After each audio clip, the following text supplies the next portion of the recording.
사노에 해전, 미드웨이 해전, 동부 솔로몬 해전, 산타크루즈 해전, 그리고 필리핀 해전까지 일본군 군함들이 피탄당할 때는 공통점이 하나 있었다. 자기 머리 위에서 내리꽂듯 떨어지는 비행기와 거기서 투하되는 폭탄에 꼼짝없이 당하고 말았다는 것. 이런 식으로 폭탄을 투하하는 방식을 급강하 폭격이라 부르며, 급강하 폭격기는 급강하 폭격을 전문적으로 수행하는 항공기를 지칭하는 말이다. 급강하 폭격기로 가장 대표적인 항공기는 JU-87 급강하 폭격기로, 제리코의 나팔이라고 불리는 금속성의 날카로운 소리는 연합군에게 공포를 자아낼 정도였으니까 말이다. 그리고 유럽 전선에서 JU-87, 즉 슈투카가 있었다면 태평양에는 이 항공기가 있었다. 여기 태평양 전쟁에서 급강하 폭격기로 유명한 항공기가 하나 있다. 이 항공기는 태평양 전쟁에서 가장 많은 일본군의 군함들을 격침시켰고, 후계기가 나왔음에도 묵직하고 튼튼한 안정성 덕분에 많은 파일럿들이 신예기보다 더 신뢰할 정도로 높은 완성도를 자랑한 항공기다. 오늘 이야기할 네이비설은 Slow but Deadly SBD 돈틀리스이다.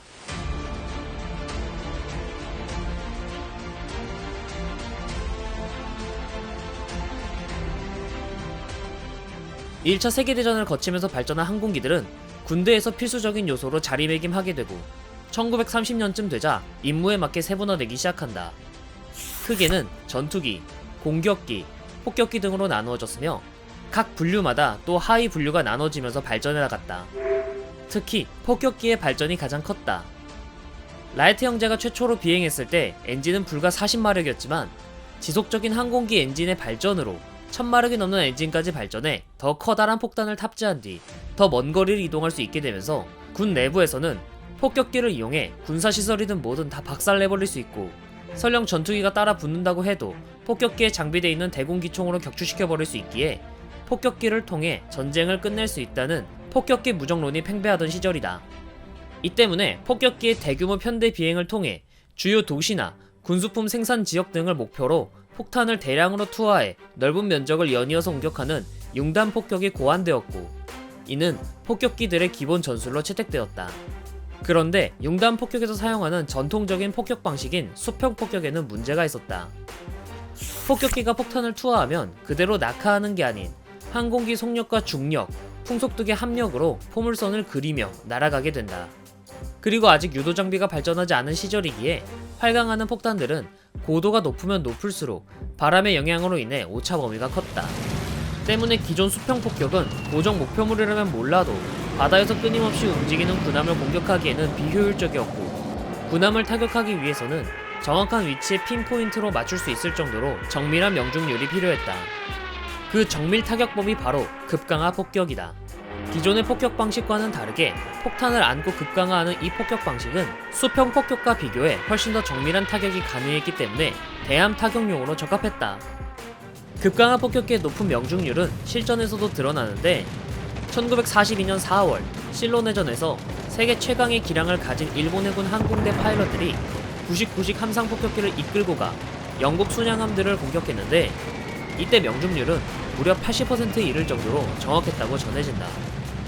각국이 급강하 폭격의 높은 명중률에 주목하고 급강하 폭격기를 개발하고 있는 와중 미 해군도 늦지 않게 급강하 폭격기를 연구 및 개발하고 있었다. 미 해군은 항공기 제작사인 노스롭에 문의해 기존 SBC 헬다이버를 대체하는 새로운 단엽 급강하 폭격기를 만들 것을 주문했다. 이게 바로 후에 돈틀리스의 프로토타입이라고 할 수 있는 BT-1이다. 우리가 흔히 아는 돈틀리스와는 형상이 조금 다른데, 고정식 랜딩 기어를 가지고 있는 게 BT-1과 돈틀리스의 큰 차이점이었다. 문제는 실제 비행 시였다. 이때 당시 BT-1은 요크타운에서 착함 테스트를 진행했는데 저속에서 기체가 불안정해 착함이 까다롭다는 평가를 받았기 때문이다. 하지만 해군은 BT-1이 급강하 시에는 발군의 안정성을 가진 점에 주목했고, BT-1은 양산이 되지는 못했지만 미 해군은 노스롭에게 BT-1을 개량하라고 요구했다. 미 해군의 요구에 때마침 더글러스사와 합병된 노스롭은 더 큰 자본을 등에 업고 개량을 진행하게 된다. BT-1에서 엔진을 더 강화한 사이클론 엔진으로 교체하고 캐노피 디자인 변경과 반매립형 랜딩 기어 형상에서 주익 안쪽으로 접는 매립형 랜딩 기어로 변경해 날개 형상을 공기 역학적으로 다듬고 보다 쉽게 조장이 가능하도록 조종성을 향상시켜 저속 안정성을 확보한 XBT-2 시제기를 만든다. 이 시제기는 SBD-1으로 명명되었고 SBD 돈틀리스라는 정식 이름을 받아 해병대에 운용되기 시작한다. SBD는 정찰 폭격기 더글라스의 약자이다.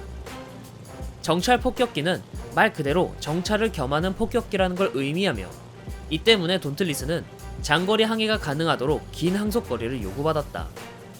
때문에 SBD 돈틀리스는 엔진 카울과 날개 등 총 5곳에 연료 탱크를 설치해 작전 반경이 약 880km나 되었다.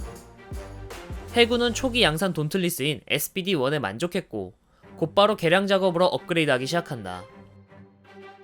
이 형부터는 연료 용량을 증가시켰고 1941년 초에는 방루 설비를 추가 및 2차 대전 명품 기관총인 M1919 7.62mm 후방 기총을 장착해 전방위 12.7mm 기관총 2정, 7.62mm 쌍열 후방 기총의 3형으로 업그레이드를 한다. 우리가 흔히 미디어 매체에서 접하는 돈틀리스가 바로 SBD 3형부터이다. 이후 SBD 5형은 돈틀리스의 완성형이라고 할 수 있었는데 돈틀리스 폭격기의 바리에이션 중 가장 많이 양산된 것이 이 5형이었다.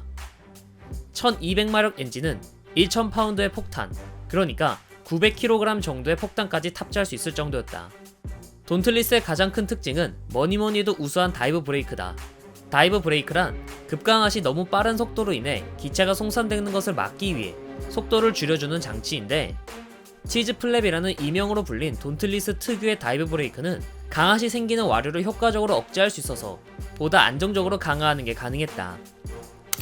또한 중력의 12배의 힘을 받아도 견딜 수 있을 정도로 튼튼하게 만든 기체 골조와 강도는 제로선의 공격을 받고 벌집이 돼도 돌아올 수 있을 정도였다.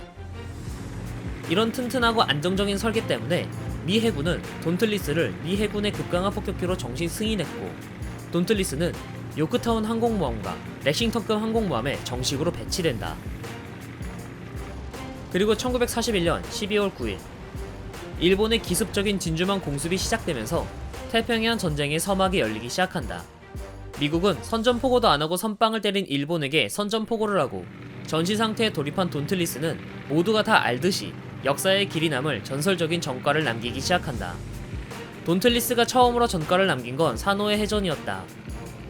사노해 해전 당시 날아오른 돈틀리스는 쇼카쿠급 1번함 쇼카쿠가 돈틀리스에게 3발의 폭탄을 맞아 침몰하기 직전까지 보내버리면서 돈틀리스는 미군의 급강하 폭격기로서 이름을 알리게 된다. 사실 돈틀리스는 태평양 전쟁이 시작되기 전부터 해군 지휘관들 사이에서 불안한 시선으로 바라보고 있었다. 아무리 폭격기라 해도 돈틀리스는 최고 속도가 410km밖에 되지 않을 정도로 느리기 때문이다. 하지만 돈틀리스 특유의 튼튼한 장갑과 중력의 12배까지 버틸 수 있는 튼튼한 기체 강도, 그리고 안정적인 급강하 성능은 지휘관들의 불안감을 잠식시키는 데 충분했고 파일럿들에게도 뜨거운 신뢰를 받으면서 형식명을 따서 슬로우 but deadly라는 별명이 붙여지기도 했다. 하지만 돈틀리스의 활약은 누가 뭐래도 미드웨이 해전이었다. 미드웨이에 접근한 일본 함대를 요격하기 위해 나선 요크타운급 3자매들은 호위기 없이 뇌격기를 먼저 발진시켜 일본 함대를 공격한다. 둔중한 뇌격기는 일본군의 대공포를 피해 저공으로 비행해 어뢰를 투하하기 위해 노력했지만 자신들보다 훨씬 속도가 빠른 제로센의 요격에 하나도 어뢰를 명중시키지 못하고 전원 격추돼 버리게 된다. 하지만 운명의 장난인지 일본 함대의 상공의 모습을 드러낸 엔터프라이즈와 요크타운의 급강하 폭격기 대대가 일본 항공모함을 폭격, 4척의 일본 항공모함 중 3척을 한꺼번에 격침시켜버리는 대전과를 기록하며 항공모함에 복귀한다.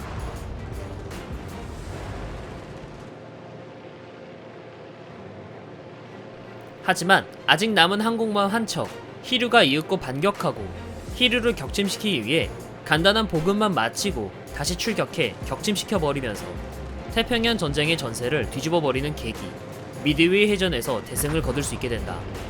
이때부터 돈틀리스는 미 해군에는 없어서는 안 될 급강하 폭격기로서 인정받았고 어뢰 스캔들도 있고 격추 확률도 높은 뇌격기를 쓰기는 곤란하다고 생각해 기본적인 대함 타격 수단을 급강하 폭격을 하기로 했으며 기존 뇌격기들은 폭탄을 탑재해 수평 폭격기로 사용했을 정도라고 한다.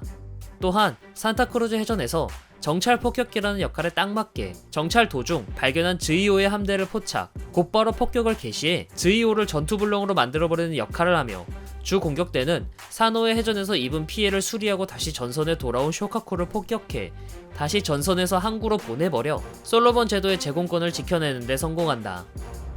그리고 1944년 필리핀의 해전 당시에는 공격을 마치고 도망가는 일본 함대를 추적해 항공모함 히오 격침, 주뇨 중파, 즈이카쿠 소파, 경항공모함 류호 소파, 치오다 소파를 내버려 사실상 일본 항공모함 부대의 전력을 완전히 박살내버려 전쟁을 끝내는 데 기여한다. 일본군의 아웃레인지 전법에도 불구하고 일본 함대를 추격해 공격할 수 있었던 이유는 태생부터 정찰 폭격기라 항속거리가 길었기 때문. 이렇듯 돈틀리스는 1944년 7월 마지막 기체가 생산될 때까지 총 5,396기가 생산되었으며 태평양 전쟁이 시작될 때부터 마리아나 해전까지 태평양 바다를 종횡무진하며 일본 항공모함은 물론 수상함들까지 보이는 군함은 전부 뚝배기를 깨버릴 정도로 무수한 정발을 남겼다. 비록 돈틀리스는 느린 항공기였지만 안정적인 조종 성능과 1톤 가까이 되는 폭탄을 안고 급강하는데도 전혀 문제가 없는 안정성과 파괴력까지 가지고 있어 공격기로서 교과서적인 모습을 보여주었다. 물론 느린 속도는 한계가 맞기에 1943년 말부터 돈틀리스의 신예기인 SB-2C 헬다이버가 생산돼 대체되기 시작했다. 하지만 헬다이버는 초기 결함 문제와 떨어지는 안정성, 거지같은 조종성으로 조종사들 사이에서 신뢰를 얻지 못하였고, 비록 느리지만 느린 것 빼고 모든 면에서 만족스러웠던 돈틀리스가 44년까지 사용될 정도였다.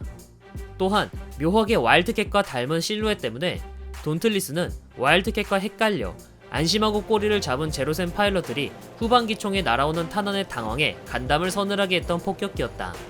그 유명한 일본 에이스 파일럿 사카이 사보로도 와일드캣인 줄 알고 방심하던 차에 후방기총에 집중 포화를 맞고 한쪽 눈까지 잃을 정도.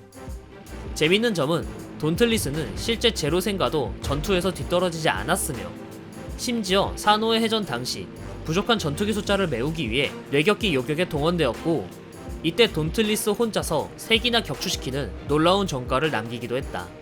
SPD 5형 기준 1200마력으로 제로센과 비교해 전혀 밀리지 않는 엔진 마력과 떡장갑 때문에 둔에서 전투기와 교전 시 일방적으로 격추당한다는 인식과는 달리 공중전에서 제로센에게 그렇게 일방적으로 밀리지 않았던 것. 이 때문에 돈틀리스는 은근 제로센도 많이 격추해 전후 조사 결과 손실된 돈틀리스는 120기인데에 비해 돈틀리스가 격추시킨 적기는 100여 기로 전투기를 제외하고 태평양 전쟁 시 미 해군 내에서 가장 많은 격추 스코어를 달성한 공격기였다. 이름값대로 돈틀리스, 불굴이라는 이름이 아깝지 않은 항공기였던 것. 그러나 돈틀리스는 필리핀의 해전 이후 퇴역의 수순을 밟을 수밖에 없게 된다. 비록 잘 만든 급강하 폭격기인 건 맞지만 1930년대 후반에 만들어진 느린 항공기라는 것은 변함없었기 때문이다. 또한 날개를 접을 수 없어 경락고를 차지하는 데에 비해 SB-2C 헬다이버는 초기 결함이 거의 다 개선되면서 헬다이버보다 비교 우위에서 떨어지는 돈틀리스는 1944년부터 생산이 중지되어 태평양 전쟁 이후 역사 속으로 사라지게 된다. 그렇다면 같은 폭격기인 일본의 99식 함상 폭격기와 비교하면 어떨까? 1300마력으로 돈틀리스와 비슷한 마력을 가진 99식 함상 폭격기도 단일로서 연합군 함정을 가장 많이 침몰시킨 항공기이지만 이상하게도 돈틀리스와 비교해 고작 250kg의 폭장밖에 못했으며 7.7mm 기총은 미군의 떡장갑을 두른 캣 시리즈는커녕 돈틀리스에게도 이빨도 안 먹힐 정도였다. 거기에 일본의 고질병인 빈약한 방탄 성능도 물려받아 라이터 신세를 면치 못했다. 일본 조종자들 사이에서는 함상 폭격기에 올라타면 목숨이 없다라고 자괴할 만큼 99식 함상 폭격기는 장례용 관이라는 불명예스러운 이름을 달기도 했다. 99식 함상 폭격기의 과거의 영광은 좋았다 해도 카미카제에 가장 많이 동원되는 항공기로 사용되면서 그 말로가 실로 비참했던 것이었다. 여러모로 전쟁에서 99식 함상 폭격기보다 SPD 돈틀리스가 훨씬 좋았던 것. 결국 돈틀리스는 고난과 역경의 시기를 함께 지내며 다대한 전과를 올린 급강한 폭격기로서 태평양 전쟁이 끝나면서 그 모습을 갖추게 된다. 현재는 남아있는 돈틀리스를 미 해군 박물관에서 보관하고 있으며 태평양 전쟁에서의 무운을 찾아오는 관광객들에게 전하고 있다.